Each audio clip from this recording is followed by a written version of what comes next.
madarasa, kukumbushana, kuelekezana, kujengeana hamasa.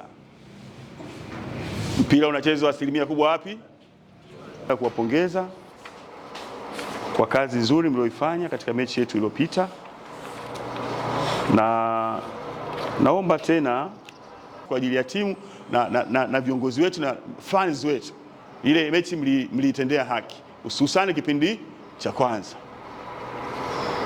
Wengi mlibaki katika maelekezo, na kubaki kwenye maelekezo tuliweza kufanya vizuri. Narudia tena, sisi kama walimu tunajua tunataka tujenge nyumba ya aina fulani. Tunayo njia, ramani ambayo ndio yale mazoezi tunaofanya. Tunahitaji tupate timu itakayocheza katika spidi hii. Tunahitaji watu watakao spidi. Ninapozungumzia spidi, si maana tu mbio, speed even hapa.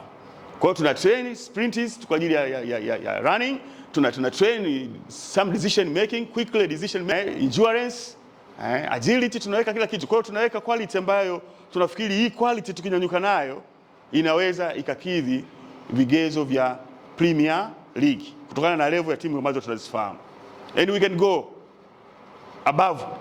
Tunayo nafasi sisi ya kwenda. Yani mawingu ndio iwe nani, yani ceiling yetu. Tunaweza kugrow zaidi hapa.